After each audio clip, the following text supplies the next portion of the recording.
Every day, we wake up in a world that thrives on energy. From the moment we flip on the light switch, charge our phones, or start the car, energy fuels everything we do. Yet, behind that convenience lies a silent struggle, the relentless demand for power and the heavy costs that come with it. The global population has become dependent on an intricate web of electricity grids, fossil fuels, and renewable systems that, while powerful, still come at a price. Every home, every business, every device draws from the same invisible lifeline, energy that must be generated, transmitted, and paid for. And though it powers progress, it also binds us to bills, scarcity, and environmental decay. For decades, the conversation around energy has been dominated by two competing realities. On one side, there's the growing thirst for more, as technology advances, cities expand, and populations surge. On the other, there's the increasing cost to our planet and our wallets. Fossil fuels remain the backbone of global energy, yet their extraction and use damage ecosystems, pollute the air, and accelerate climate change. Renewable sources like solar and wind have emerged as hopeful alternatives, but even they are not without limitations. Solar panels depend on sunlight, wind turbines rely on favorable weather. Both require vast infrastructure and resources to install and maintain. And despite technological advances, the dream of truly free, unlimited energy remains elusive. In many parts of the world, this dependence takes on an even harsher face. Millions of people still live without reliable electricity. Rural communities in Africa, Asia, and South America experience frequent blackouts, while some regions remain completely off-grid. The lack of consistent power affects education, healthcare, and economic growth. Children study by candlelight, hospitals struggle to refrigerate vaccines, and small businesses lose productivity due to outages.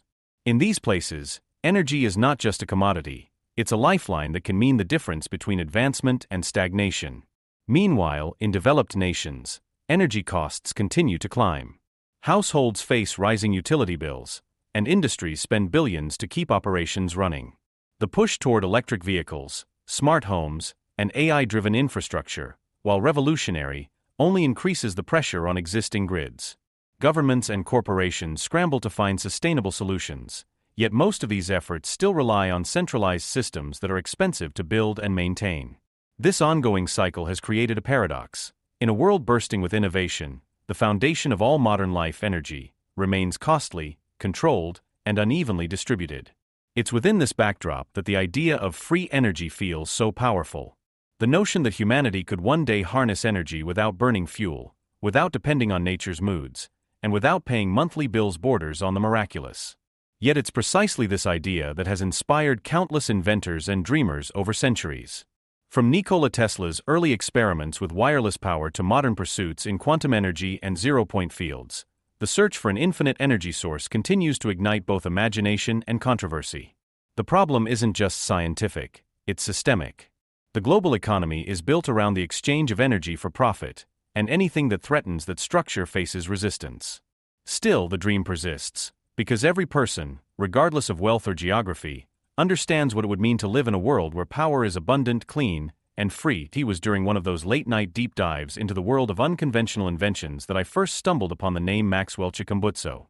His story seemed almost mythical, a self-taught Zimbabwean inventor claiming to have achieved what many of the world's greatest scientists had only dreamed of, a device that could generate electricity without fuel, solar panels, or wind turbines. The internet was filled with whispers about him, scattered videos, and interviews that sounded too extraordinary to be true. Some called him a genius, others dismissed him as a fraud. Yet behind all the noise, there was something undeniably intriguing about his calm conviction, the way he spoke about harnessing clean, self-sustaining energy, as if it were a simple truth the world had overlooked. The more I learned, the more fascinated I became. Maxwell Chikumbutso's journey didn't begin in a high-tech laboratory or under the mentorship of elite scientists. He had grown up in Mufakos, a township in Harare, far from the resources and institutions that usually birth world-changing inventions. According to his accounts, his ideas came through experimentation, faith, and relentless curiosity. His company, Saith Technologies, reportedly developed several groundbreaking innovations: electric cars, helicopters, drones, and most notably, the Greener Power Machine, GPM, his so-called free energy device. The GPM was said to produce electricity continuously without any external power source, using a combination of electromagnetic and radio frequency principles that mainstream physics struggled to explain. Naturally, such claims drew skepticism. Established scientists argued that perpetual motion and free energy violated the laws of thermodynamics. Critics labeled his work pseudoscience. Yet, despite the skepticism, videos showed his inventions in action: homes powered without cables, vehicles running silently without fuel. What caught my attention wasn't just the alleged success of the device, but Maxwell's unwavering belief in it. He spoke not as a salesman, but as someone convinced he had touched a truth the world wasn't ready to accept. That sincerity sparked a deeper curiosity in me. Could this be real? Could someone, working outside the traditional scientific system, have achieved what billion-dollar research institutions had failed to do? The idea of owning such a device felt like participating in a historic experiment, stepping into the unknown where science meets possibility. If it worked, it wouldn't just save money, it would redefine everything: how we live, how we think about energy, how societies are structured. It could liberate entire nations from dependency on oil and centralized grids. It could bring electricity to remote villages, hospitals, and schools that had lived in darkness for generations. The implications were staggering. Still, doubt lingered. History is full of extraordinary claims that collapsed under scrutiny. Yet, I couldn't ignore the allure of discovery, the chance to test the limits of what we believe is possible. And so, after weeks of research, I made the decision to take the leap. I ordered Maxwell Chikumbutso's free energy device, driven not by blind faith, but by the quiet hope that perhaps, hidden somewhere in this story, lay the seed of a new era, one where energy was not a privilege but a birthright. When the day finally came for me to receive Maxwell Chikumbutso's free energy device, I felt a mixture of excitement and disbelief. After weeks of research, countless articles, and late-night discussions about whether such a thing could even exist, the package arrived at my doorstep. It wasn't large or imposing, just a medium-sized box with a logo from Saith Technologies printed faintly on the side. For something that was said to defy the very laws of physics, it looked surprisingly simple. I had imagined wires spilling out, heavy machinery, and the faint hum of power, but what I saw instead was a sleek, compact unit that could easily sit on a small table. It looked more like a modern home appliance than a revolutionary invention. Setting it up was straightforward. The device came with a manual that was brief but clear: connect it to the output line, ensure proper grounding, and switch it on. There was no mention of fuel, batteries, or any form of external power source. I followed each instruction meticulously, half expecting that nothing would happen. When I pressed the power button, a soft blue light appeared on the display panel.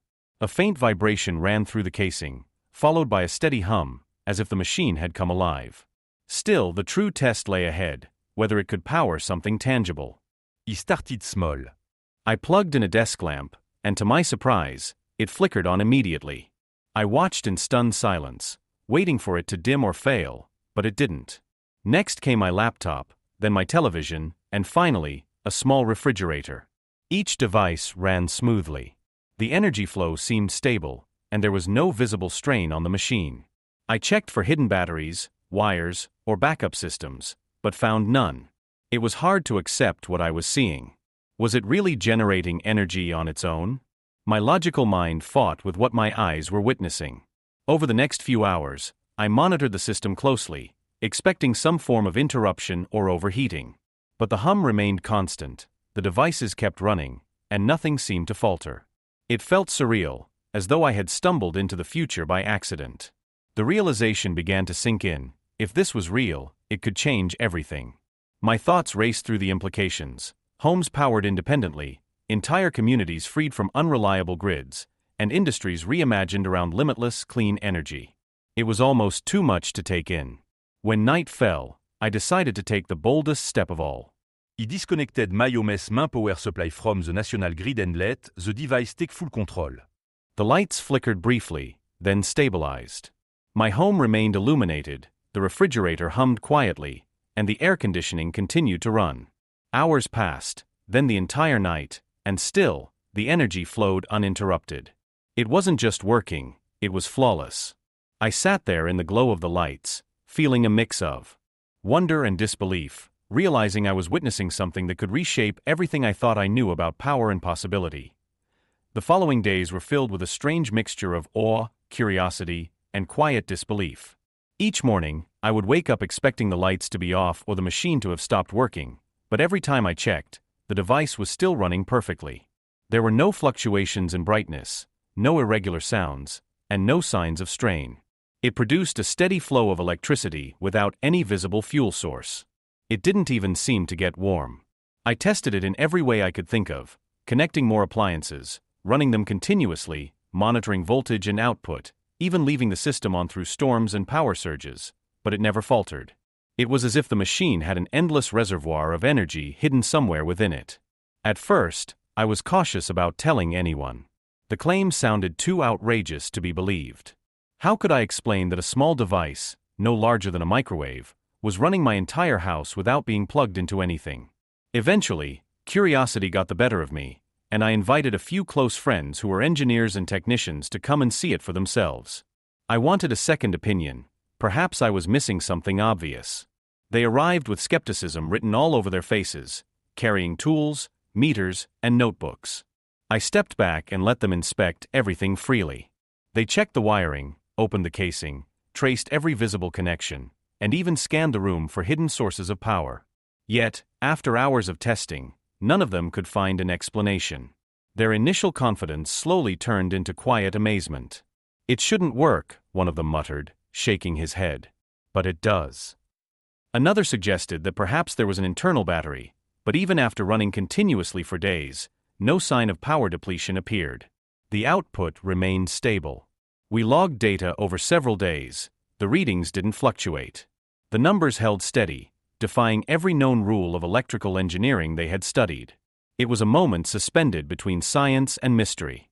News began to spread through word of mouth. More people wanted to see it: scientists, journalists, local officials. Some came with genuine curiosity, others came determined to debunk it.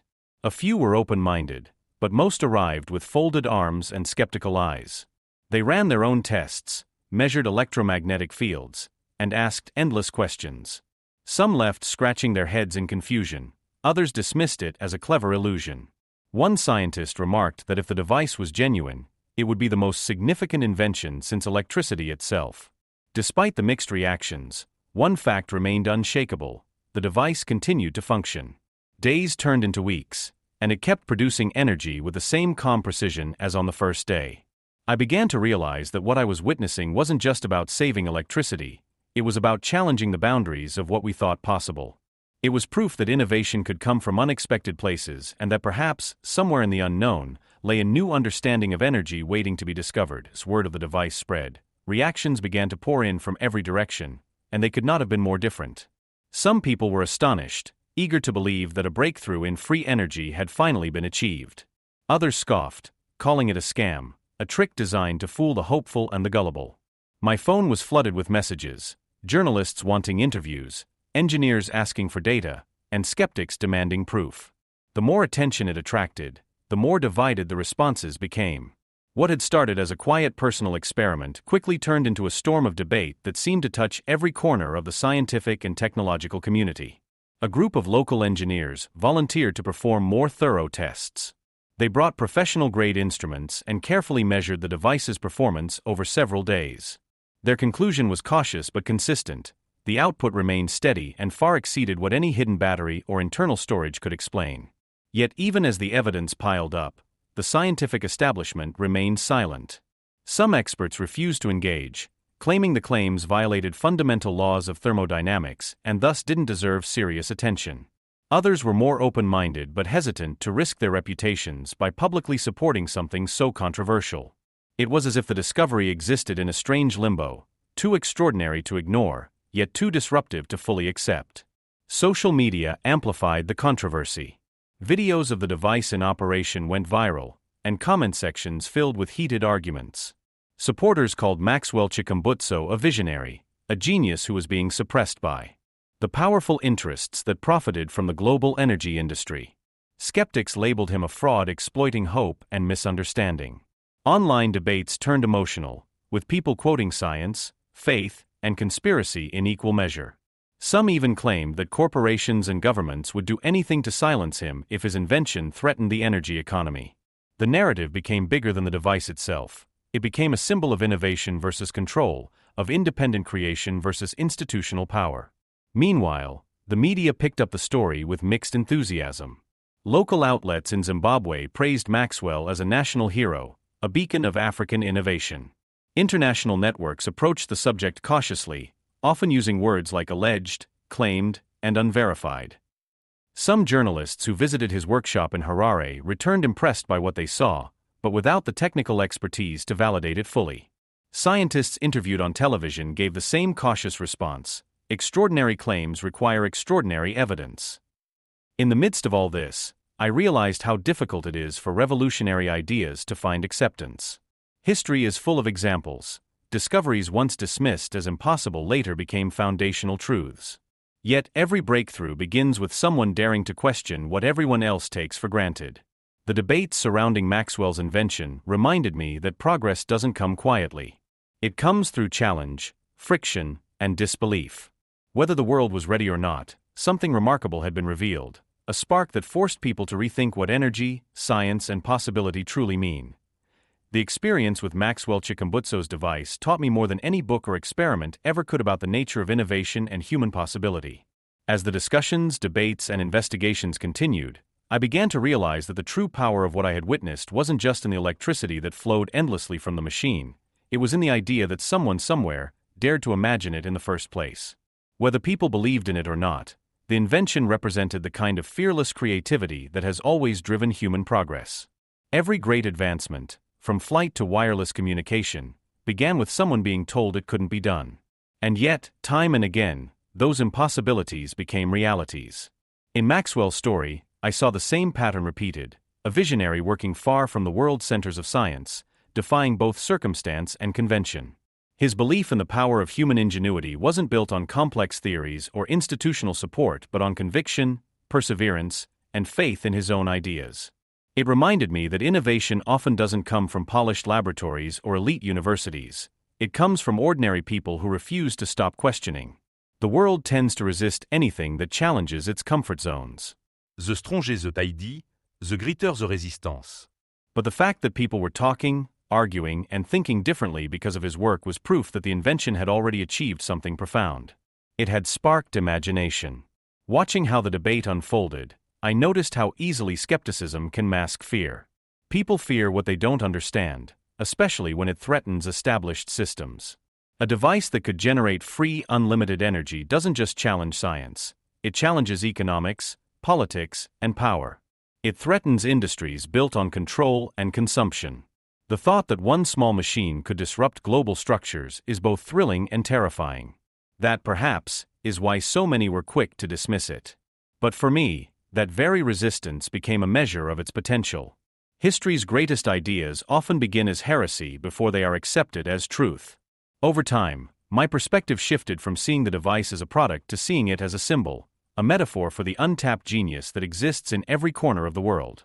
It made me wonder how many other Maxwells exist, working quietly in their garages, building something extraordinary without recognition or support. If this invention did nothing else, it proved that innovation knows no boundaries of geography or education. It thrives wherever curiosity and courage meet.